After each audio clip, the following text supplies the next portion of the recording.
see how this series kicks off. Skimmy, you can't say as the kids say, while simultaneously looking as young and youthful as you do. Well, you see, TJ, when you hit my age, you know, it's over. 28. How old are you, you're a boomer. Skimmy? Yeah, 28. It's just too old, Oh, mate. boomer. We're gone. Never mind. It's done. I apologize. You are a boomer. QWQ start this pick ban phase as you would expect. They've learned from their matchup that they want to smash the sidelines. So you get rid of the Riven, you get rid of the Renekton, and they're trying to prioritize Houghton, who, as I said, kind of needs to be their win condition here. They're also getting a supportive global presence from CLJ, which already kind of outmatches what we expected from Seoul. What's interesting to me here in Infinity is that Twisted Fate has just been let through this draft, which is maybe the first time in this tournament.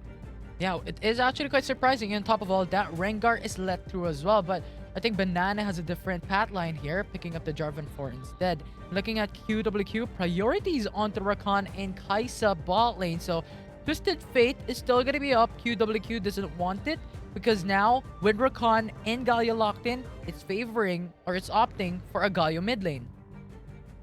Yeah, it really does suck to play Twisted Fate into characters like Galio and Pantheon that can follow you.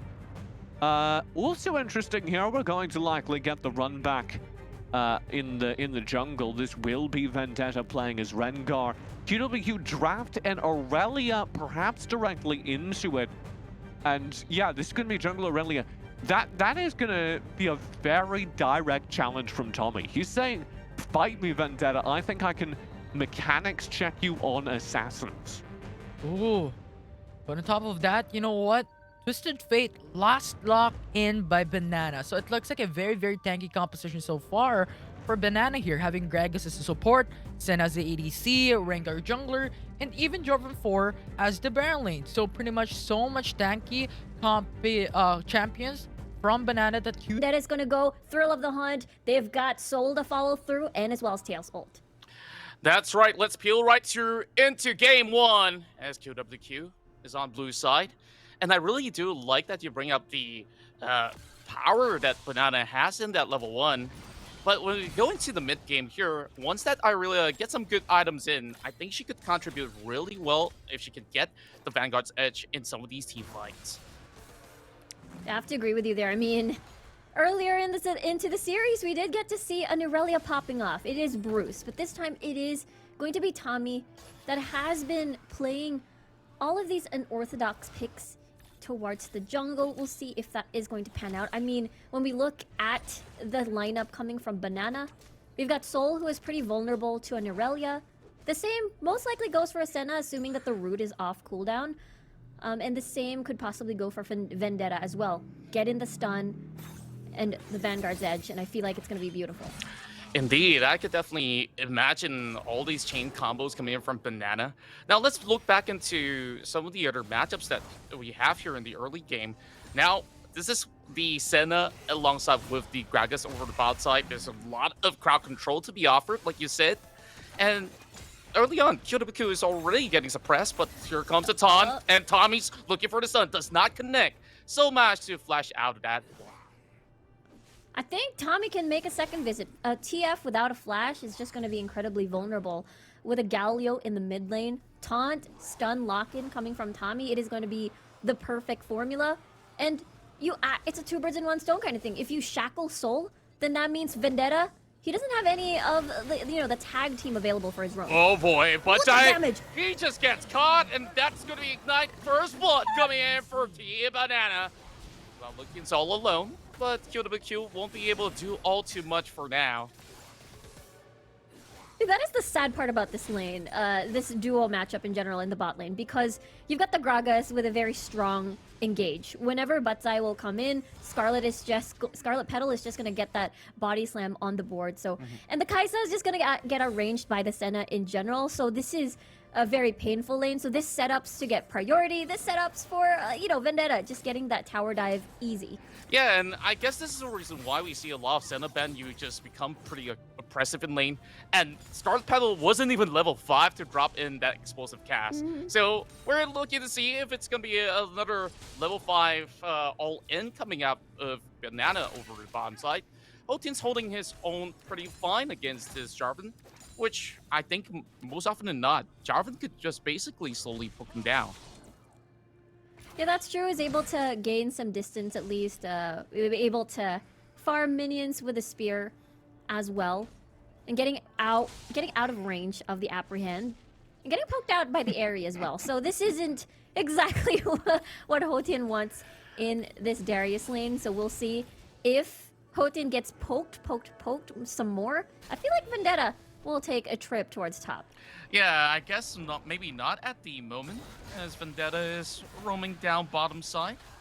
And I don't think that the rest of QWQ will be pushing out the waves anytime soon. So objectives coming up, we're going to start off here with the Infernal Drake here. So as of late, I think Banana so far hasn't really had too much priorities on that. But instead, there's a little bit of engagement. Easily disengaged with the cast, but he's still trying to run away. He doesn't really have the cooldowns up. Loken goes in for the final tap. One more for QWQ. Yeah, nicely done there. Tommy anticipated the potential aggression coming from Banana bot lane, and therefore just stood by, and is able to get rewarded. They get 2 kills. They even get the Infernal Drake as well. Meanwhile, for the side of Banana, I feel like, okay, they get Rift Herald. They get to unlock the top side, meaning, you know, Nitrogen is gonna have the space to execute to get that team fight or the skirmishes. Bolton in the middle of it all. That's going to be a good entrance right through, and it's stolen. CLJ took it right under their noses, and now Banana has to run. 4-man chasing Riot and Soul, taken out eventually, and there's no escape whatsoever. That's great for QWQ. It is! They get so many fights. The fact that they also managed to steal the Rift Herald means they get a 2 for 2 in objectives at the 4-minute mark. This is a completely different start from what we've seen back in their matchup against Banana. Let's take a look at that again. So Hotin in the middle of it all. You know what? I'm gonna be here just for the grand entrance, hero's entrance rather, to come in and gonna get the Winds of War smite. I think that's absolutely insane. Vendetta falls. And we talked about this before. Galio Gragas, really good against a Rengar, because he's just gonna go in, eats a taunt, and probably is gonna die next. Yeah, and now QWQ has definitely figured out how to deal with Banana. The last time they both met, it's a trio in favor of Banana. Now it's gonna be another dive up mid, but Banana diffused the situation with Soul just popping out that flash. So now we gotta look into this problem for Banana, right? So Rengar, if he wants to take any sort of objectives, he has to be wary of all these global ultimates that could actually fly right in. I guess there's only one coming from CLJ, but that Darius was just about good enough just to soak in some damage, just to buy a little bit more time at least for Tommy to come right in.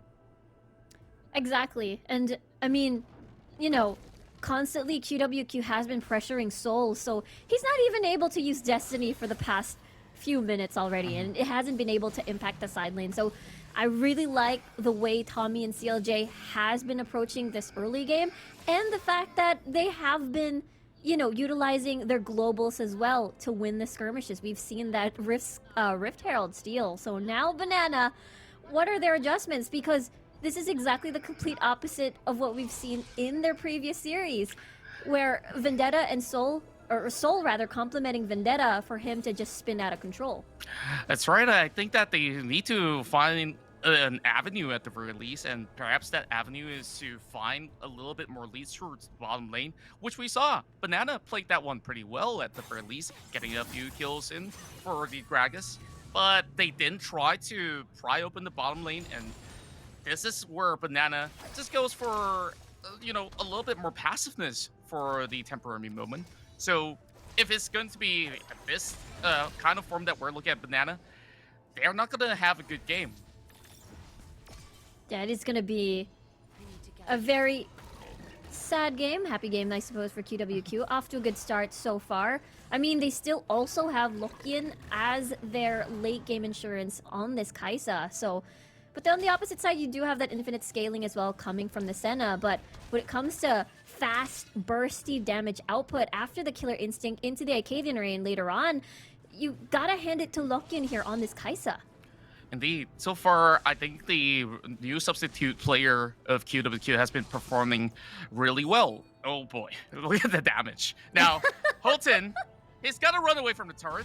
You look at who's there. Vendetta coming by, and this might just be that perfect setup right there. But diving the Darius is always going to be a risky call. He still has the flash, still has the barrier. And I think Vendetta says, you know what, maybe we just aim for the turret. Yeah, they're going to be satisfied with just that. Loving the fact that Hyotin has been playing a little bit more safer, already has seen it coming, knowing the fact that, he's half HP already. I'm pretty sure Vendetta is going to be nearby. But look at this! Oh. It's not going to be an engage. Just the Vanguard's edge touching by the tip, and the Twisted Fate is getting bullet all over the mid lane, not having any sort of party at all, and that gives a lot more room for QWQ here to also work on that Drake. 2 Drakes in a row, but Banana, they're unable to respond. I guess me bringing the bananas here, maybe I've shaken them a little bit. Maybe it is because, Banana, or rather QWQ right now has complete control of the game, and it all started with, again, shackling Soul here. Therefore, he's unable to use the Destiny, unable to assist Vendetta, and this could be a collapse. Oh, that's a beautiful one coming from Bajai. He gets the knockup. Here comes Killer as well. They're going to dive right under the turret, but QWQ have arrived to the scene perfectly in time. They will take out the TF. Now going for Iron Nitrogen as well, as he will slowly walk away. There is the Ignite, but CLJ won't be able to connect anything else other than that. Thrill of the Hunt used defensively here. And now QWQ really love the collapse that they did. Banana getting a little bit desperate to open up the map and equalize the score, the tower score here, and they got punished. Yeah, and I just feel like they have very different priorities. This time around, both teams are playing a little bit more of a macro play approach than to go all 5v5 like the last time that they met. So QWQ definitely fast learners into many of these series that we see here in Bracket C. And they've managed to sort of empower Tommy this time around and match the same concept that, Banana has been doing. They've been playing around Vendetta. They've been playing around him getting that big snowball potential. Oh! And look at this! Wow, the flash, the pull, the donks all come in. That's a kill. So, I feel like there's no airtime at all for this Twisted Fate the whole game. Now the Baron. I know! It was so sad having to just wanting to farm this Grump, but look at this. Yeah, Banana. Sneaky. Do they have enough HP? Are they sure about this? No. They need to sneak it early. They are. They sneaked it. Team Banana. Okay, I guess this is definitely going to be something that QWQ didn't expect at all. There were no vision there. The vision coming from QWQ was very much invested towards the top or bottom portion of the map, as they do want to keep securing or chipping down that tower away, or maybe even possibly get picks off of Soul because, he just wants to get his blue buff. And in the meantime, this is off to a good start for QWQ. I think the biggest question is, how will they be able to finish? Because, looking at the gold lead, it is still a 3k gold difference. But at the same time, QWQ has these dragons slowly building towards the Elder Drake as that win condition. That's going to be really vital for QWQ. Here comes another engagement. Hero's entrance comes into play. That's where the flash comes out from Dark Petal. He will move aside while CLJ on an awkward position. Gold card drops in, but Banana will fall right back there, not choosing to commit. I guess that's good enough of a call for Banana. Yeah, they let go a lot of key ults here, like the Explosive Cask, like as well Tails' ult.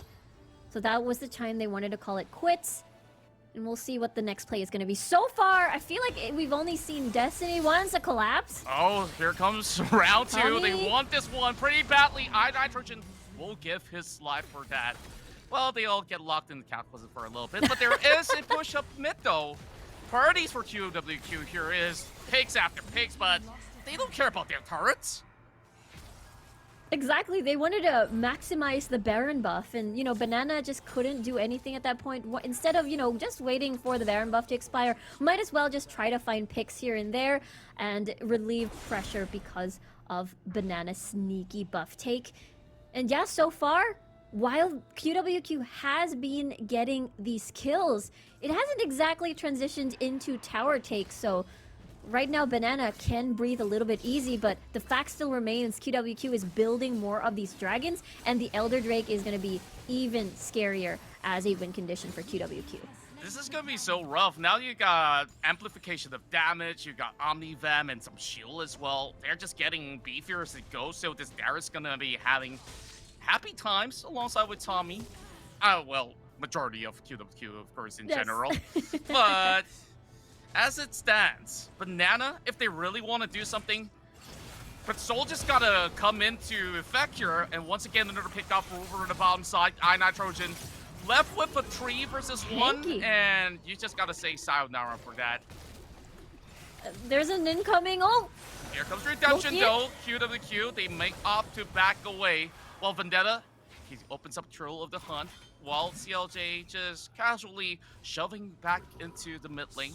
So Banana, they choose not to go in for that fight. Now they catch out CLJ. That's going to be body slam. Scarlet Petal dropping low, but I'm not getting that knockup. Now Tommy just paying a little bit of visit, a little bit of drive-by. I guess it's okay. Maybe it's going to be Baron number 2 so early. It's about, you know, less than 30 minutes. And now this is where QWQ calls the shot. Yeah, especially Destiny has been used in a way to just gather information, not exactly to play, to make a play from a different portion of the map. Mid lane battle once again. Hills now will have to flash away. Scarlet Petal will find an escape route, somehow getting unpunished. Banana, they're probably grinning that, hey, we're not supposed to get out of that scot-free. Yeah, he gets away. QWQ wanted to take an opportunity of that window without the cask, without Tails' ult, so at that point it felt like an opportunity. But Scarlet Petal, he's fine. He's fine. He has Urawa. Rabadon's gonna be pretty painful for sure. And now RARFC for Soul and as well as Lichbane, so bigger range for the gold cards. Gonna be a little bit painful right after. So I think, you know, this is a very, very awkward start for Banana, I suppose, like series-wise, because looking at their previous series and how dominating they were, QWQ is just basically setting this tempo. That's right, and the fact that they are having good leads, but they're not really using it to full effect, other than getting this top lane turret. So they are playing a little bit more of a slow tempo control, maybe learn a few stuff coming from Flash Wolves in those previous series. Now the problem for Banana, once again, just needing Soul to get back on track. He's already got those 3 items that he needs, so that he could possibly pick somebody up. But the question is, who should you start with? Because there's always going to be that Gallo flying right in. Yeah, whoever you want to choose. Hotin, Tommy, even Lokin, when the killer instinct activates, it's just very, very difficult to see who your target priority is going to be. And with that, again, QWQ isn't exactly too pressured because Lokin is going to be crazy towards the later stages of the game, and as well as they're building towards, you know, the late game Elder Drake win condition, and that's the time they can say, hey, we're going to be winning every single team fight because Banana, again, they didn't really exactly, all the lanes lost. Look at the very sad KDA. The tears are now on the side of Banana. The Banana is crying. Well, if they're crying, maybe can we get an ooh-woo for that? But before we go into that ooh-woo, that's looking almost getting hunted down, but instead, it's the Vanguard getting caught off. Now Vendetta turns going for a tap bit. Banana has a chance in this. Vanguard's edge locks them down, but the rest of Banana, they're already falling right back. They say, where are you going, Banana? This is going to be a double kill for Tommy. Wow. While the rest will falter, leaving only Soul behind. What a fight coming from QWQ. Vendetta tried his best to find an opportunity to knock up. And that's where he will burn into the Flash. Will have to give away tier 2 mid lane. QWQ, they're looking better than ever, and they might just be able to end this game right here, right now. Soul has to retreat. He's got no mana, my friend. And QWQ will open up this series here with the lead. Look at that! QWQ turning the tables, flipping the script, and this rematch is starting to look very, very spicy with Tommy and the way that he has created pressure, shackled Soul in the mid lane. Obviously, they can save me, so that's fantastic. I appreciate a production team in the background there because they're saying, all right, QWQ are 1-0 up. They could be 2-0 up, and let's see what they decide to do this time around because they're still opting for that first pick pro. Yeah, and this looks like a fairly similar look at the draft when the things QWQ did last time that they're going to repeat here. That's really good, is they're taking away lane bullies from iNitrogen. Banning out the Rivet, banning out the Renekton means that it's very hard for that top lane to just get shattered by iNitrogen, and Hosin can play a dominant matchup. Here it's very likely going to be Camille into Darius, as the Camille gets let through very late in the draft. And so Banana are going to have to draft things like the Galio, going to have to stack up on CC stuns in order to keep their backline safe from that dive. So TSN Senna is open for QWQ. If Banana locks into Rakan, we have spoken up yesterday that QWQ has this god composition. Having Twisted Fate, Camille, and Senna in their draft is going to be so massive for them, but Gragas is an alternative to that. You still have a lot of disengage potential picking this up, and also flexible. It can go mid lane, it can go support, it can go even battle lane if Camille opts to go for the jungle. It can go jungle as well. It's one of the most flexible picks in the game. And QWQ are just stacking it. This is, if you were playing a gacha game, every single one of these picks is 5-star picks that the animation when you load them in is a little bit longer. Every single pick here is something that you would regularly see banned. QWQ get the map control of Twisted Fate. I've spoken about how Twisted Fate kind of gives you vision hacks because you can see everything on the map. You can be anywhere on the map, even if you mess up the macro. You also have Gragas, who's incredibly powerful just because he's got so much utility. He's got so many stuns, but he also does damage and he also has decent mobility. So incredibly powerful all-around character no matter what lane he's played in. And you've got the Camille, who is a scary amount of damage, but also the ability to dive backline with the Hextech Ultimatum, and I'll expect to see that here onto Tails as Kai'Sa. And if Hextech Ultimatum is landed on somebody, they do significantly less damage. It's like a more extreme version of the Exhaust. So that Camille ult has the power to just really destroy anyone on that Banana side who's starting to get scary. And they're going to close it out as well with Hosin getting the Darius. Yeah, and you know what? You talked about 5-star champions. You talked about 5 stars in gacha. You know what? QWQ built up a 5-star team. Senna, Twisted Fate, Camille. They've locked in the god composition for QWQ, and I'm expecting a lot of things for this team today because they brought in their A game coming down to it for Banana in Game 2. And get this, it's a 5-star composition, Skimmy, because they've got 5 stars. Ah, yes, and that's very clever for multiple different reasons, which I'm sure the audience got, so we don't need to explain that one too much further. But, It's because probably or most likely form a dive towards topside, or maybe use that to pressure Vendetta. Let's see if Banana can unleash something right here. Immediately going in for collapse as first blood. QWQ having drips of tears running down their face already.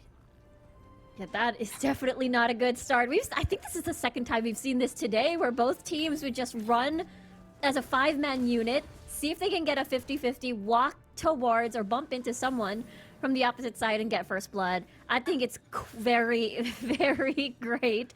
Especially CLJ burned a flash and still died, so this could be an opportunity to take a second visit. My oh my, Butchai now falling really low. Flash is available, 1 HP. And yet again, he survives to tell the Till. It's Tills there now who will be controlling the lane. Yeah, having to scare away Butzai here. I mean, that's flash and as well as a heal gone. So the biggest question is whether or not Cool is able to provide that sustain here. Yeah. And I mean, yeah, it's a little bit difficult. It definitely is, especially when you don't really have that high of a DPS to go up against both the Kai'Sa as well as the Rakan in the early game. But Tommy's up to something. Probably dropping by just to force Soul to just back away. And here comes Vendetta too. I don't think that they're going to challenge anyways. Yeah, it's a little bit difficult with the Galio. Having to be, well, relatively tanky, I suppose. And you are going to be CLJ on the TF. Not exactly as strong to see if they can chip away Soul's life over there. But yeah, I'm very interested to see how this duo bot lane is gonna pan out. Especially, you know, it's not Lokian anymore. It's gonna be cool over there as an AP Gragas. Speaking of the bottom lane, here comes Vendetta paying a visit. They're gonna be able to punish Butchai. He didn't have any sums left. Poor dual lane of QWQ. They're gonna keep doing this, especially no level 5 from Cool. That means there's no big cast disengage. Wait a minute, they're gonna be diving right in. Cole Another one? might just be able to walk away with a kill, but Vendetta. instead, Vendetta juggles the pressure. Tails is the one to fall. 1-for-1 at the very least, or you could say it's a 2-for-1. Butchai now back to the lane, while top side is going to have a collapse. I9 Trojan locks them inside in turret range. That's a flash. Here's a dunk. Whole thing goes down. Nugget, I9 Trojan. what? He goes down alongside. I thought that could have been iNitrogen's Me too. play there to survive with only one auto attack away. I think there was a minion hitting him there. But at the end of the day, it is that dive that Hotian and Tommy really wanted to take. I believe they're going to keep doing this just because of how strong this Darius and Camille combo is. I feel like the dive can be more cleaner once CLJ is involved in these fights with the Destiny. The biggest problem is Soul also has that big level 5 spike with the hero's entrance, so it is going to be that big punish potential. Imagine diving inside the tower but getting taunted anyways by Soul. Yeah, I guess that you're absolutely right on those who recall. So far, Banana, at the very least, with all these trades going on, is still within their favor as they're slowly building up into their first items out there. Well, I just really want to look at QWQ. Late game potential, yeah, you got an infinite scaling Senna, but you still don't have enough DPS as compared to what Banana has to offer. So maybe that's where Banana thrives in the late game. Yeah, the Kaisa and the Fiora later on. Gonna be that big 4-1 split push that possibly QWQ will have no answer for. So we'll have to see how they can accelerate this game. Possibly invest resources towards Hotian here for the Darius to have that resets in the fight. Have that big boy damage. Having to get the guillotine and burst someone down, perhaps, as of course there's a lot of single target involved with the gold card and as well as the Hextech ultimatum. So that is definitely possible for them to execute, and there's just 2 really key targets coming from the side of Banana, mainly Vendetta, mainly Tails as well. But I feel like Vendetta at this point, you know, he's very comfortable on the Fiora. He's just gonna riposte anything that comes his way with the perfect timing. And therefore, okay, Tails will be the most vulnerable one in this matchup. I agree. Like, if you look at many of all these sort of crowd control that QWQ has right now, it's a little bit of a soft CC other than the gold card, and maybe if you have the Hex ultimatum available. So even if you want to lock down Vendetta, that riposte comes in, and if you want to go for iNitrogen, well, this guy just dashes away with the flag and drag. Then no point hopping onto it a Rakan. So Tails has got to be the only target that they want, but it's not as easy as it looks as well. So long as he has pretty much his ult available, then you just use the Killer Instinct, get a bad shield off, then maybe just get away with it. Yeah, I think that's definitely the approach there, especially when we look towards the later stages of the game where, you know, Soul at this point, the hero's entrance will be more towards Vendetta when he goes in, just to make sure he will be able to survive, plus the knock-up, supplement that CC. But of course, in the later stages, once Tails is going to be very confident in aggressive killer instincts, of course, Soul's going to invest his ult towards the Kaisa. Indeed. Now, I guess that there's one thing that I was reminded of what I first had with Omo through the previous cast where QWQ managed to take LFD on. Now, I'll hold that thought for a second. Potent spots out iNitrogen as this challenge for the Herald is coming into effect. Here comes a great taunt. Banana, they found an opening and they will collapse once more. Herald in their hands. And Houghton now in trouble. Riposte, the dashes, and the slash. Secures one for Vendetta. Meanwhile, in mid lane, QWQ picks one more off. But still, Banana gets most of the lead. Yeah, they get the Rift Herald, or rather, yeah, Banana is able to steal away that Vendetta with a nicely done timed steal on that Smite. They're even able to get First Blood Tower on this, so the gold lead is going to keep piling on in favor of Banana, getting to get plates towards Vendetta. And this is the win condition that we saw before, except the fact Exit ultimatum, dropping in. Scarlet Petal's got nowhere to run. Now he's gonna be pinned down to a wall. He hops right off with the grand entrance. Now QWQ playing those objective. Omo must be happy right now. That's the card swiping right in.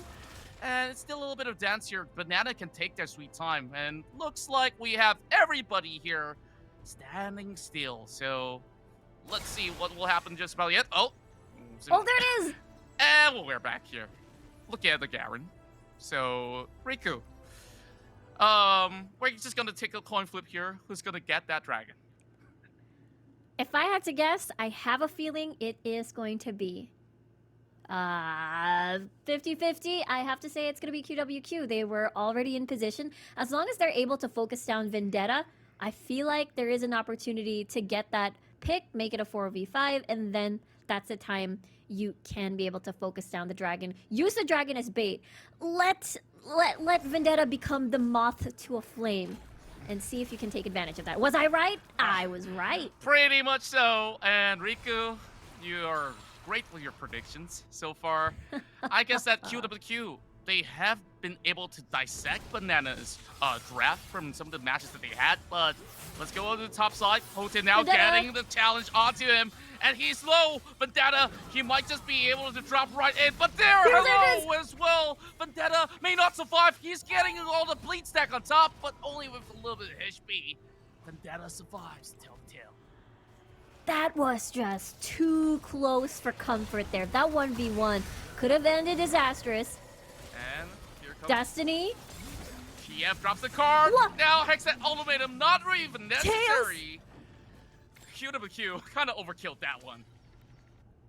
Yeah, they wanted to definitely secure the kill, wanted to make sure just in case iNitrogen was just around the corner as well. So now Destiny is able to be used aggressively to get towards the side lanes, and now it is still Banana still in the lead. I feel like Vendetta is still going to be a huge problem at the later stages of the game with a 4-1 split push, and no one is able to deal with that. We did see though that Hoten was able to sort of almost maneuver around the 1v1, but at the same time it can't exactly be always 1v1. There's Soul there with a hero's entrance. CLJ can actually respond as well, so we'll see who gets first to that respond to save their teammate. Yeah, and if QWQ were to go in this 5, we saw how much they can actually offer, especially on those collapse down bot, slowly getting picks after picks. Banana has been slowly punishing them from time to time. So this lead may not last for all too long if Banana could not play the same sort of macro play that they had back in game 1, because they may have this lead for this temporary moment, but I don't think that it's going to last all too long once you have the Camille completing yet another item.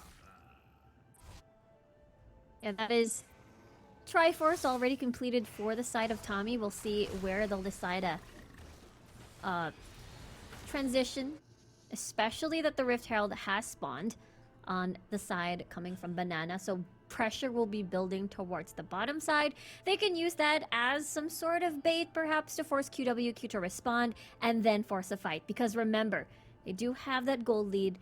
All the gold went towards key players like Tails, like Vendetta, and they can see if they can push their lead even more. Looks like we do have a little bit of a technical pause for a little bit, so there's a lot to discuss about this whole draft, right? Banana looking pretty much better when they put this Fiora into the jungle. Last game on that Rengar, not really having the same sort of impact. Do you feel like Banana here, with this good scaling composition, possibly has a lot more security into that late game? Because we did mention that 5v5s definitely look pretty good for QWQ as well. Yeah, that's the thing. I mean, there's a lot of these single target CC. They can get that pick composition on board with the Twisted Fate and as well as the Camille. So with that, I wonder what they can do to accelerate the game in their favor, because on the opposite side, you still have a Kaisa. You still have that Fiora for the 4-1 split push, and QWQ is pressured to make something happen before that begins. Yeah, and when we look back into QWQ, I really do wonder why exactly did they bring back Cool for him just to go back into a Gragas instead of an AD carry, or maybe go for his typical Ashe play when he was taking it on against I believe it was Banana as well. Yeah, that's a very curious thing. So I want to see, maybe, you know, this is cool. Trained to be that Gragas paired with the Senna. So we'll see how it goes. We're right back in as we continue on where we left off. Just about 10 minutes as we still have the Baron up. Next streak's gonna be spicy with the Infernal up available in moments time. As this Herald getting chunked down. Well, I don't know. He's gonna be able to crash. Look at that boy. Or girl. It is, yeah, he went so close to get the charge in, but QWQ is quick to respond. Good grand entrance. That's where there Killer will be an instinct. arrival coming in from Soli. Taunts him right under the turret as well. Wow. A great pick, but the Gallo will still fall. Not just about yet. You will be able to flash Tommy. up. Tommy goes for the chase as well. But over on the other corner, it's CLJ throwing the cards right back at him. And somehow, Banana, they got those 2 kills out of nowhere. Yeah, it's beautiful dive coming from Banana there. Really, really clean. And no one was able to die from that heavy engage. And QWQ tried their best to see if they can get exchange kills, but again, they weren't complete. Look at Vendetta just canceling the ports here. The pokes! Oh, goodness gracious. Here comes Exit Ultimatum. He might have actually chewed on a little bit too much. But Tommy No. turns golden, baits him out. And the rest of the members of Banana will need to Tails. back away. QWQ gets one more. The riposte The gold was card. almost there for the Exec ultimatum. Okay, that's pretty scary. iNitrogen has no fear for his own life. And now they're working on that Drake as well, while they keep the rest of Banana occupied. Great Golden pass, cast. and now they get a catch. Tails Wow. tries to run up, flashes away, and beautifully done there by Banana just to sustain. But QWQ got what they want. That was just too close, and now Tails doesn't have a flash anymore, so that is something that QWQ will be happy about. They can try to take advantage a little bit more of that vulnerability. Oh boy, I thought the go-kart would have gone to Soul instead, but he says, you know what, let's just blast the turret and get going. So QWQ, they have to be worried about Banana here, hopping right in. Great grand entrance once more. No follow-up whatsoever from Banana, but QWQ, they're not worried. They got layers of defense. They managed to get... They're so low, though. Are they going to be prepared for this dive? Because Scarlet Petal cannot enter the fight. Or else they're just going to get punished by possibly a root or a knock-up coming from Cool. So this is the right call coming from Banana. I know they're itching to take down this mid lane tower, but it's okay. They can try another day. They definitely could. And, you know, throughout the past few minutes of play, I think the standout player for Banana right now is definitely got to be Scarlet Petal. He went in for many of all these grand challenges, and most of the time walks away alive, giving a lot of room for iNitrogen to focus on whichever priority target, burns out a lot of ults and utilities out of QWQ, and that's the way they want to roll. Time is ticking though, and you look at the goal lead, it's not as high as it used to before. QWQ has been making these exchanges, therefore is able to catch up in gold. We'll see though, because look at this. Houghton is gonna get dove upon. He sees this coming though. QWQ in response is gonna take the Baron. Or not. They decide to back away. They don't want mid lane to fall. Nani? Okay, you know, let's go. Body slam Destiny. connects. That's where they will throw in every available Destiny connecting right in. But the rest of Banana, CLJ. they found a TF, and they will proceed to take down Tree. What can the ultimatum do in this situation? Tommy will not survive as well. It's a double for Tails, and also a turret to go alongside. It could have gone well for QWQ, but they came in one by one. Banana's composition to stun lock and punish with the taunt when you ever come near is what definitely won the fight. The fact that Tails as well as 733, he is really, really huge right now in this game. That's right. Baron power play for Team Banana, and this is a Kaisa that will go unpunished if this is how Banana is going to be playing out there, because of how well Soul has been able to hold it fort alongside with iNitrogen, and Tommy was so late to the scene, might as well just continue with the split push. Let's have a look again to the replay. Yeah, it was a big 2v2. They weren't able to get a kill off of Tails, and the fact that CLJ pretty much went the opposite side to where his team was, so it was an easy collapse for Banana to do, and they get picked off one by one. No carries anymore. Ding, ding, ding. Here comes another round here up mid. And that's where Scarlet Petal says, yeah, no, I'm not ready. Let's go for take 5. Take 5's gonna be the deal. Yeah, they don't need to be too aggressive. They're fine just trying to siege. With this 1-3-1 split push, Soul can just fly across the map if ever. Vendetta, of course, as that Fiora, especially towards the late game, really difficult to shut down. And now we'll see if Hotian can get revenge on that 1v1. Looks like that's gonna be a no. And for the time being, a 1-3-1 banana split right now happening, as there is a lot more prio on towards this Twisted Fate that they are diving towards. Well, they will not be able to catch CLJ, and that's a turret for Banana for the moment. Yeah, right now, Banana's just very happy. He's trying to maximize the Baron buff because they can buy some time. They're gonna get the Elder Mountain Drake, and that's gonna be really nice deny away from QWQ as they've gathered. Everybody hop on board, Whoa. takes down Soul, leaves him breathless. And now, this will continue on from the side lanes though. It's gonna buy QWQ some time a little bit to see if they can get space, see if they can get an Elder Dragon fight, because at this point of the game, I feel like the death timers are gonna be relatively punishing, so perhaps QWQ can try to take advantage of that and see how they can work. Because again, we talked about this before, Tommy, CLJ, really good at taking a pick. That's exactly what we just saw earlier. Now they have to rinse and repeat that. No Destiny, no Hextech Ultimatum just yet, but with the ports back, I feel like QWQ has bought a bit of time before they'd have to fight again. Yeah, I guess that having a little bit more time to work with here is going to be great, especially when you have Darius here, who may not have gotten great notch in guillotine, but maybe in a good fight scenario, if he can get unlocked right in that particular thing, maybe he will be able to chain those combos out there and take Banana one after another. And it's going to be pretty crucial for them to secure the Elder Drake as well, especially with this being them having so much of a lead when it comes down to objectives, so they could trade even better if they do secure it. Yeah, that's true. That true damage is going to be very important in the fights, as in a 5v5 scenario, of course, Banana is definitely going to win with the Galio, with the late game Kaisa. That's exactly why Banana is just, you know, very comfortable in starting these fights once they see an opportunity. But so far, you know, 17 minutes in, what are the chances for QWQ to win this game? I say Elder Drake fights, Baron fights. That's what we really want to look at right now. Both Banana as well as QWQ not really making those crucial decisions right now, because the last time QWQ had the split decision going on in Brain, that have costed them that Baron. Now there is a little bit of a tickle onto the Elder while the split push is coming into effect with Vendetta pushing in.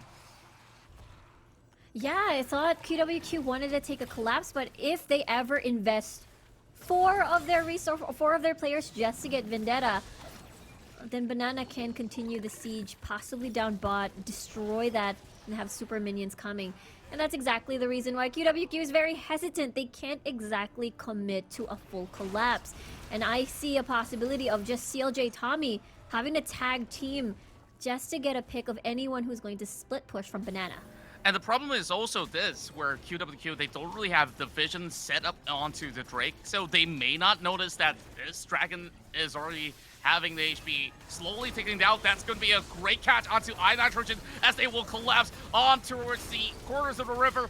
And iNitrogen barely has any health left. He will have to face off against the rest. While Tails with the killer instinct, he goes in for a chase. Holton goes down. No It turns way. golden. Perfect moment for One Banana more. to punish. But here comes the punish slam. But Dai tries to bring it back for the team, then Cole holding on. Can Banana get it? Yes, he will. And that's where Banana, they might have lost 3 of their members, but they're going in for more Body battle, slam? trying to get more leads for Banana for the double kill. But here comes Tommy. another challenger. Tommy has the GA. He's looking for Scarlet. He's a little bit too slippery. He's Me getting too. knocked up. Here comes Grand Challenge as well. Banana, he can get this triple down. And Banana, they come right back. He says, nope. Tommy's just gonna slide out, but That's not a knock-up. He's just gonna buy time. But how much more time? Hextech ultimatum, and he will flash away in the final moment. Well, not exactly a flash, but he will go down. Banana. This is insane. What a prolonged fight that we just witnessed there, Contra. And now it is still Banana in the lead. We've seen this matchup before with the Fiora, with the Camille, and it is always gonna be the Fiora winning up on top when it comes to the later stages of the game. And the fact that Vendetta is 2 levels ahead of Tommy, and it is gonna be very, very pain. Yeah, extremely excruciating for QWQ. Yeah, I think it's perfect time for that ooh to come out right now. Ooh. There we go. I don't know why. Yeah. I don't know why, Contra. Yeah, it's okay. Yeah, that just happened. Well, I'm pretty sure the fans out there love it. Since CLJ now, just showing the yellow card, will be able to negate any sort of offense coming out of Banana. That last team fight was so wonderfully handled by Team Banana. And now they can actually start another one here. Flag and Drag locks onto 2. Heroes entrance will drop in, and Milling responded with an explosive cast. First one to fall is the TF. Now they pull them back here. Banana will crush them one after another. Tommy will not survive after all of this. It's an ace. Banana ties up the score here, just waiting for the minutes to crash right in, but they are impatient. They say, you took its fight, now I will take your Nexus down. As they rush right in, Banana equalizes the series here, 1-1. What a dominating performance coming from Banana. It's looking to be like they want to replicate the series when they first fought. And it's starting to look like Vendetta being unleashed in the job. We're going to jump into this one. It's Banana taking on QWQ. It's game number 3. TJ, we care about you, though. And let's look at this one. Thank you, Skimmy. Well, it is 5 a.m., so I'm a little bit hungry. I had a meal in the middle of the night. I had some noodles I prepped Infinity. Well, that sounds delicious. You know what else Well, is delicious, Infinity? What else is? This trap. Well, we're jumping It's a into little it. bit different. Renekton gets through here, and it's going to be first picked, presumably. Possibly because they bat away Khan. They call the bluff. This is actually huge. So Banana have been kind of betting on the ability to get Houghton a winning lane matchup, and by spending their first pick to take away the Rakan, which was very important last game. QWQ definitely benefited from having Budjai on the Rakan. We've seen that across the series. But they've now given QWQ a Renekton, and there's not really a whole lot that Banana can do about that. Because they put such higher priority. So I'm really curious what we're going to see in the top lane. Yeah, I'm actually thinking as well. I'm thinking it has to be something like ranged. I want to see some absolute nonsense.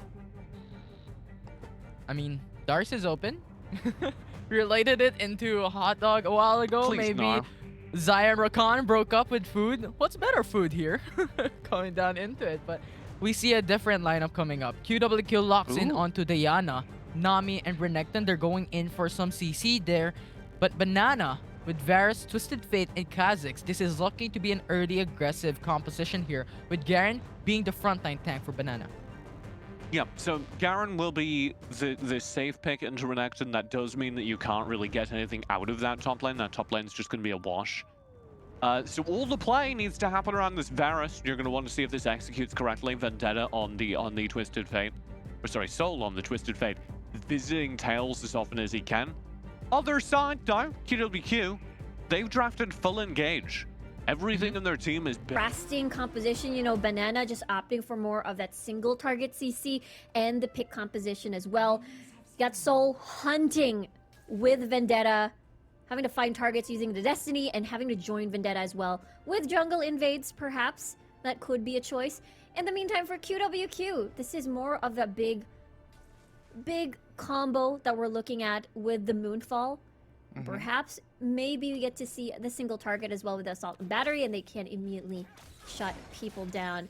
We're opting for a big 4-man as well with Hotian here. Going to be that split push at the top side, but we talked about this before. The Garen is there to neutralize the lane.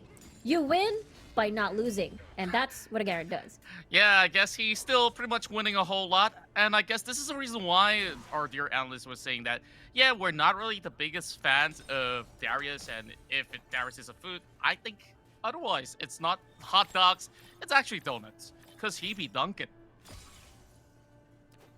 I love it. Dunkin' Donuts. We'll see though. You know, it's a spinning. I don't think there are spinning donuts. The Garen. No, I don't think those exist. Maybe a donut without the hole. Donut Is without there a the donut? hole. I'm pretty sure there are some of that. I believe that they fill it with custard, creams, and all kinds of stuff that you could possibly get.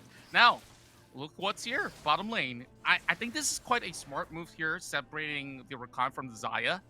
And also, for the fact that the Xayah will have a really stable lane, it's going to be pretty hard for the Rakan to dive onto Cool for this match. Yeah, it's going to be a bit difficult just because of the punish potential Scarlet Petal has on the Rakan, especially come level 5 with the charm, so they really have to be careful. And the fact that Avaris is just going to snipe from downtown, just really far range, just going to outrange Cool, definitely. So QWQ later on has to think of a way on how they can penetrate this backline. And the best answer would be Tommy. Tommy on this Vi with Assault and Battery, just a point-and-click CC. And there are two vulnerable targets on Banana. One is Twisted Fate, and one is Tails. Oh, good bubble onto Tails, and they managed to also snare him up, bring him down to low HP, and he Tails, managed to what? kill just about in time. Close call. Banana having kills here just to pop the summoners just in time. But look at who's That here. was so risky. Yeah, this could be a dive, possibly, but they're spotted. Yeah, Tails wanted to get a bit more of those auto attacks in, but had the mini risk of losing first blood there at the bottom side. Indeed. And now they're still gonna be camping him out, and he's not opting to back away. He says, "I gotta get my ult ASAP," because Cool is already level 5. Now it's definitely a little bit of a more difficult task. They seem to clean up a little bit more scraps here, having some golems here to work with. Now back towards the top lane. Well, a little bit of spin, not a donut. High Nitrogen uses the Garen most often in time against a Renekton matchup so that you could just easily silence him and stop all this chain combo of damage that can come right through. But the question is, how much can the Garen bring to a team fight? Yeah, I feel like it's one of those things where you select any, mini, miny, mo, which is your best target to silence. And it's usually whoever dives into the fight first. So you deny the following combo, the following sequence of the kit, and try to get that punish on board. Usually, you know, during dragon fights, if Tommy attempts to steal, get that silence down once he dives in and just focus him down. So Nitrogen's going to be very, very helpful later on, and it's all about that target prioritization where you want to put that silence in. That's true, but he's got to perhaps take a long run just to get close to this Vi, which could easily just kite him away. Now Vendetta's working on that Herald. There is a ward spotting him out, but the rest of QWQ eventually it looks to just grab themselves that dragon instead.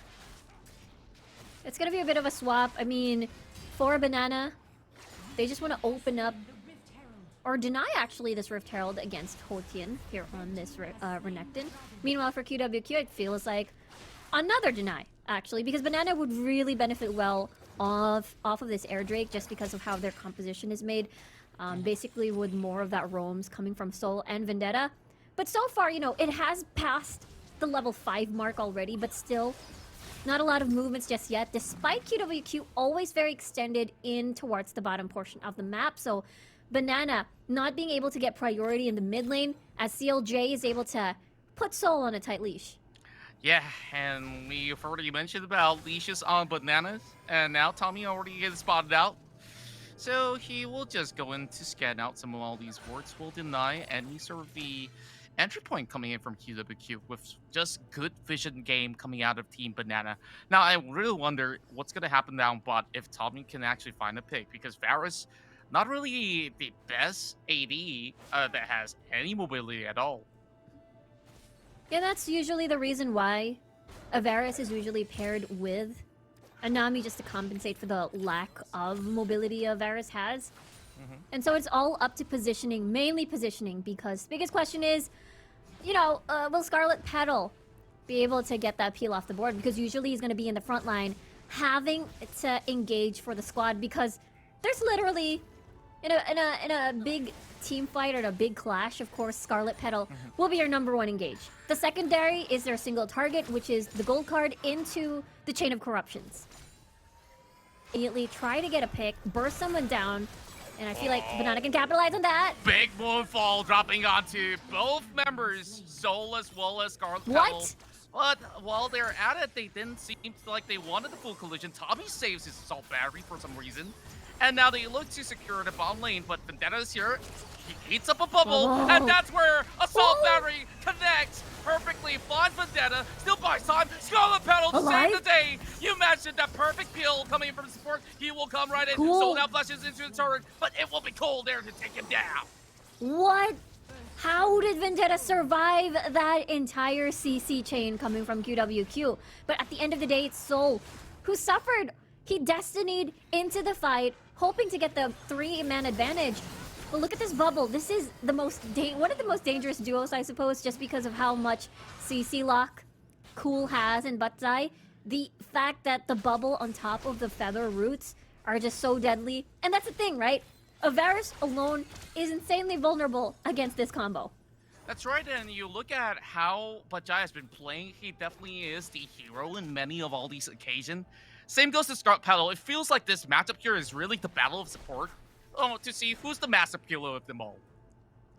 Yeah, and the story has been interestingly contrasting, because for Butzai, he wants to stick to the lane. He wants to stay with Cool. He wants to set up for Cool. Meanwhile, for Scarlet Petal... Oh boy, another collision up into the river, and 2 ultimates being whipped off, and Tommy just running it down. Gold card onto Tommy, and Tommy is not going to survive out of that. Same goes to the Galio, but CLG, he dives in. That moonfall connects, but he will drop as well. A great stun in, and that is where that TF will falter. No summoners to even flash off that wall. Now Banana is forcing them back to mid. Yeah, it was iNitrogen, unfortunately not present in that entirety of the fight, so it was, on paper, kind of like a scattered 4v5 situation, and the timing just couldn't be perfect, as well as QWQ can set up for this dragon, especially that it's an Infernal Drake, therefore having to get that bonus damage is going to be important. Vendetta responds with, okay, I'm going to unleash this Rift Herald to alleviate pressure, see if we can buy time, see if we can get space to try and get a steal over to this Dragon Pit. Interesting decision of a timing. I'm not too sure if it's expired, but it could have been utilized for mid to set up for the Inferno Drag. And he was backing away. There's no way that they could even escort Shelly, whichever you want to call it, just to hit onto the turret, just like last game, you know? Both of the Heralds have not gotten themselves some good hitbutts off. Now Soul has the gold card. Might just be able to get a little bit more of a pick, and that is where the setup comes in. Good grand entrance. That's where Cole brings in the Ferrostorm. Might just be able to lock them in place. And the flash comes in just in the nick of time. But here comes a full. He took on all 3 member. He might just be able to get the quarter kill as well. Looking for Soul. He gets bubble in time. And that's where they will go in for the chase. Vendetta managing his way out of here. And now QWQ got an open space for that dragon. That was a crazy setup, with an entrance coming from CLJ from the side with a beautiful moonfall. That was just so beautiful. The thing is, Banana, that was a fight that they wanted to start. They thought that they could take down Cool. We saw Nitrogen having to focus his silence onto Cool, seeing if that silence window is enough before it expires into the Featherstorm. Let's see that again. See, their target was Cool, but in the Featherstorm, self-peel, weren't able to burst down Cool in time, managed to burn all summoner spells, and here's the punish. Beautiful moonfall coming from CLJ, is able to cut off the escape, and now it is the big lead in favor of QWQ after this. That has to be a big clip out there for the highlights for QWQ. The best moonfall I've ever seen throughout the tournament thus far, and here comes another pick off here. Immediately Vendetta gets bursted down, going blindly into the bush, and Soul is just about next. So Cole, get pretty much great double kills up for free, and that calls for that Baron. Easy Baron, 20 seconds on the clock before Vendetta and Soul is able to respond. Look at Scarlet Petal, they have an idea. I don't think he can do anything with this though, as it is going down pretty fast, and now QWQ can start on with a siege. Get that 1-3-1 on the board, maybe just 4-1. No, CLJ on the side, Hotin on the other side. So this is going to be... let's see how Banana is able to defend, because they have a decent amount of wave clear. They've got Tails with a piercing arrow. They got wild cards coming from Soul and red cards. So I think this is going to be manageable. Very much so, and QWQ this time around playing the better macro game. They've got all the objectives that they wanted except for the Rift Herald, and that's absolutely fine. You see that they've been able to, of course, handle that Rift Herald, and that last few fights that they've been taking was just absolutely great. Now it's gonna be Tommy. Just when I was praising him, Redemption will not be able to save them, but here comes the teleport as well. Scarlet Petal falling low. Gold card now drops right in. CLJ turns golden for a little bit. Corruption does not land. Tails now will have to just wait right back. Another ace for QWQ. Beautifully done by Cool there. Is able to sidestep that chain of corruptions easy and then manage to get that route on towards Tails. And now they have the Baron buff still, and now they're looking to end the game. What a clean one coming from QWQ, and now with only 1 minute left, I'm not too sure if this is wisest of choice. They might not be able to do that. The timer is up for Soul. He might just be able to save the day. Can he do anything at all? It's QWQ here, going to that match point. That 2-1 now in favor of QWQ. Really nice fighting, really nice skirmishes coming from the side of QWQ. Big moonfall play from CL. Look at that. Yeah! That was clean. The power production. Like, Skibby had full faith, he timed it perfectly, and was champion select. Characters to watch Infinity. I want to see My Twisted Fate, I want to see that Renekton, and we're already seeing some, like, very direct counter picks to previous game results. Yeah, we're speeding out throughout the van. I mean, Zaya has been disrespected coming from QWQ, but they're banning it away. I think they don't want to give it to Banana, considering that they have played it Zaya Rakan before, so banning it away, I think, leaves Rakan only open for Banana to pick up, and Galio will be prioritized by QWQ. Galio prioritized for his global map presence and because he denies a whole lot of dive. And we're going to get a top lane Locket with the Renekton down. Rippin is probably the most powerful pick in that lane. And as I talked about, Hosen is probably one of the most important players on this QWQ team, as one of the players that can generate early game leads by himself. Yes. Somebody call Skimmy! Please. Skimmy! Please. Oh, you just love to see it. I am so happy right now. The Vayne is in the game. The mechanics... It's for you! It may just be insane in the membrane. And look, if this pops off, I tell you what, I'm a fan. I am the biggest fan. Let me give you the lowdown, Skimmy. Vayne sucks. But if you can get an early start, it might work. Although here's the thing. I think you mentioned it about a while ago, how QWQ is like so good when it comes to the late game. I think Banana wants to match it up. Let's pick up Vayne, let's play the late game, let's match up against Kaisa. Let's go through that. Let's go to a distance here. Let's play this very late, patiently, for both Banana and QWQ. Between the Kaisa and the Vi that's now come in here alongside the Galio, there's a ton of early and mid-game threat from QWQ. So pace of this game is going to be them trying to end this game in the mid-game around the 10-minute mark. Banana have the game... You don't exactly need a wall, because you got the Cataclysm, that pocket Cataclysm, that pocket wall you can use for 24/7 condemn anytime. Well, we still have cooldowns on that 24/7 condemn, That is though. true. So I guess that we'll just have to wait and see if that could possibly happen for Team Banana, because it's not exactly a Jarvan inside the jungle. It's going to be on the top lane, so perhaps some TP plays will be coming to effect, or just wait for those big team fights if that's ever going to happen. And I really want to highlight this again, right? You mentioned about the buy. It also does not force Tails to go on a QSS, because it's pointless against an assault battery. Yeah, that is the thing. I wonder what defensive enchantment would Tails possibly get? Because again, looking at the opposition, QWQ has this very all-in composition with a lot of backline access. You get Tommy with the Assault and Battery in, and then Hero's Entrance or Killer Instinct coming from Cool. It is very, very difficult to see if a Vayne can survive. And that is exactly the reason why they have the Orianna Shields, the Peel coming from Nitrogen, and Scarlet Petal. But the biggest question is if it's gonna be enough. Because again, backline access is very rich in QWQ. That's right, and QWQ here may have a better matchup here on the bottom lane. I'm not going to say the same for that Riven up top though, because he's just gonna get poked down.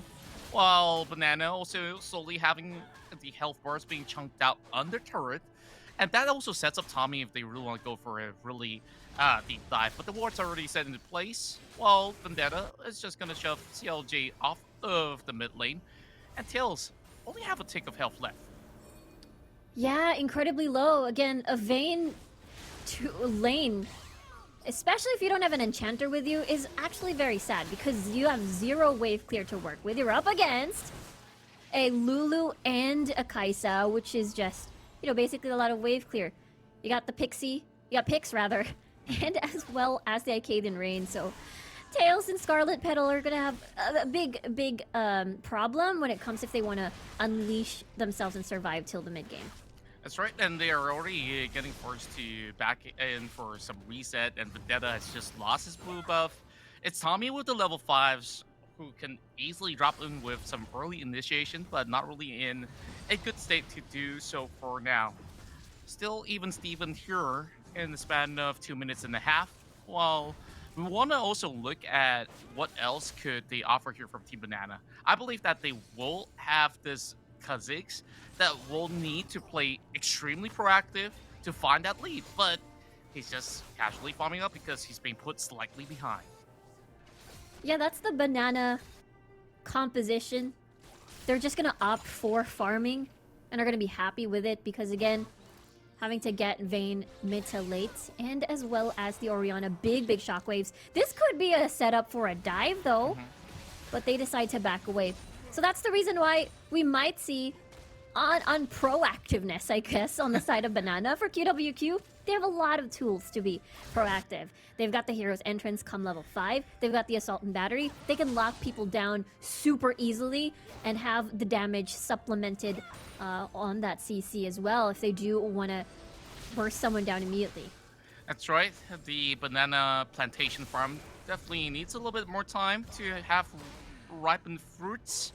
So that's where QWQ is going to be quite happy as well, so long as they get a few items up for the Kai'Sa to work with, and then they could probably maybe contest for some of all these objectives that will be spawning up soon.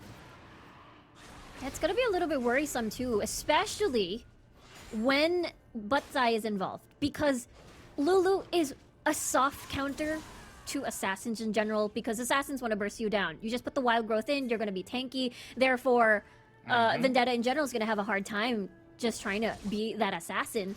And the fact that Polymorph, once a cockroach dives in, the cockroach will become a very cute little furry creature, so there's also that to fend off this Vendetta on the Kha'Zix. Well, I definitely don't want to imagine it to be a furry cockroach. Like, Oh no. I myself don't fancy that. As long as it flies, I'm staying away from that, whichever room that is in. So, currently as it stands, QWQ have an opening straight to the dragon. Now, no cockroach is going to fly in. Maybe it's an exchange here for the Herald. It's going to be an exchange because, again, this is a team that cannot still, or a composition rather, coming from Banana, that still cannot fight in a clash or in a skirmish just yet. They're still trying to ramp up, so they're trying to avoid this fight.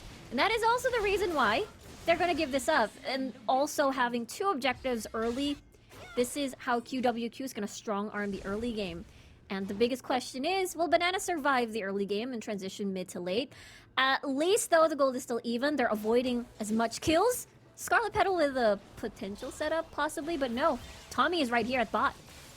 Yeah, and the problem is the Kha'Zix is nowhere to be seen, only taking a couple of wolves off. So we are having a little bit of a stalemate here in the early game. Nobody wants to break open any sort of initiative, but they do get a chunk of the tier 1 turret. having a plating off, and that's where we finally see a little bit of visitation coming in from Vendetta, and he says, you know, it's not going to be a good setup anyways, but whoa, that's what setup happened we're looking for. Soul, he gets the shockwave under the turret. Now Tommy's in trouble. Here comes Grand Entrance, and CLJ, the next one to drop indeed. And I guess, you know, Vendetta could have actually gone for it. He will survive. Didn't want to be too greedy, I guess, and just wanted that kill on towards Tommy. Really nice response, though, coming from the rest, coming from Scarlet Petal as well. Knowing the fact that Butzai and Cool were basically already trying to go back to base, therefore it was safe for Tails to be all alone in the lane. So I really like the decision-making coming from Banana. Good counter gank and good response. That's right, and QWQ managed to walk away with the first blood onto, well, Bliss Trevor to be destroyed down on the Dragon lane.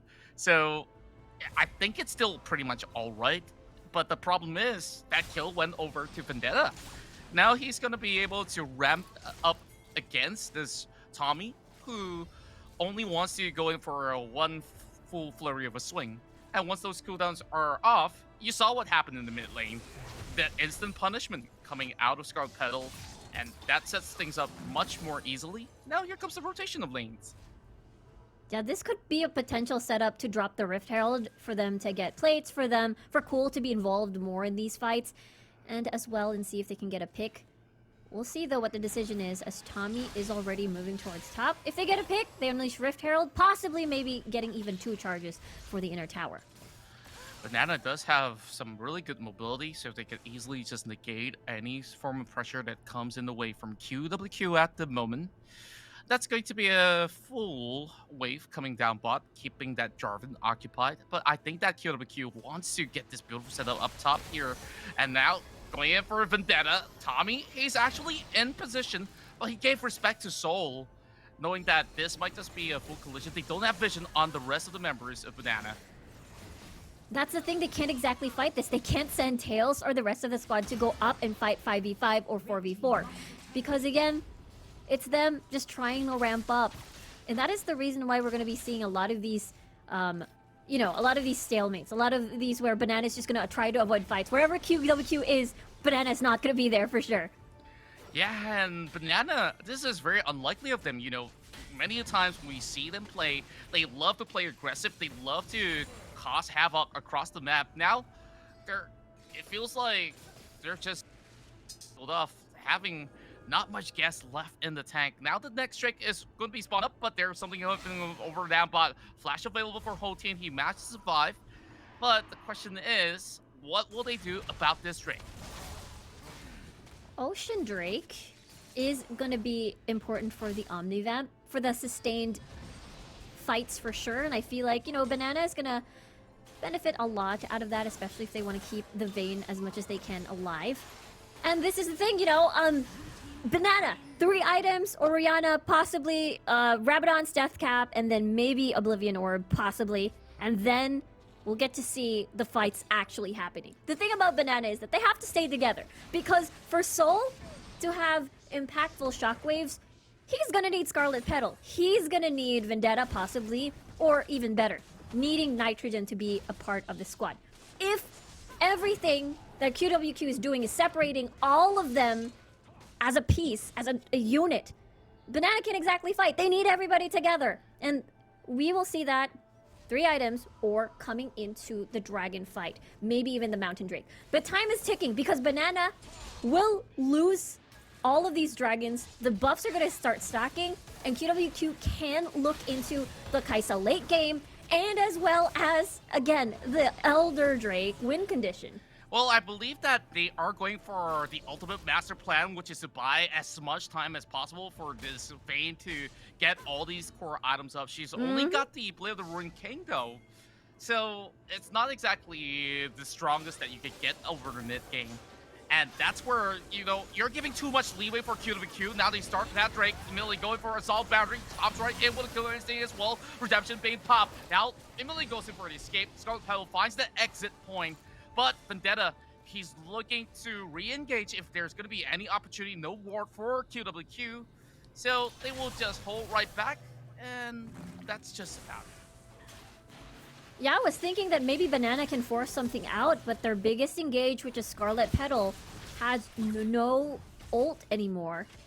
And I was thinking, hey, Banana has ult advantage. No Killer Instinct, no Wild Growth, no Assault and Battery. Maybe it's the time to just go. But without Rakan, without Scarlet Petal, it's going to be a little bit difficult having to rely on the secondary engages possibly towards Nitrogen and Soul with a flag and drag Cataclysm into a big shockwave.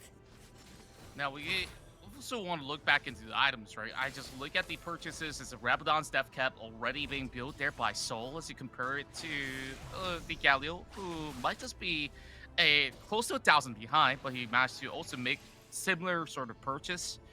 So when it comes down to a quick burst potential, maybe the Galio doesn't offer as high of damage as compared to Oriana. But then again, it's all about the ease of execution for QWQ and many of all these setups that we're not seeing just about yet, but maybe they want to just get into a good scenario to fight, because in that jungle, they're all in that choke point, and Banana knows that this is not going to be good for us if we ever drop a member, even if we do have those advantages of QWQ burning those elements. Yeah, that's why they're very, very careful in where they want to fight, because in choke points, of course, there's going to be easy condemns, easy shockwaves to be executed. So QWQ will like to have, of course, the numbers advantage in the setup of the fight. I really like this game in terms of how contrasting it has been. 12 minutes, 1 death, 1 kill, in comparison to how they've been fighting. And you asked for it, you will get it, though. Assault battery all the way into the turret. Okay, I guess that's just about it. Nope. But Nope. that's gonna be all right. Cole gets out, full HP. Tommy as well.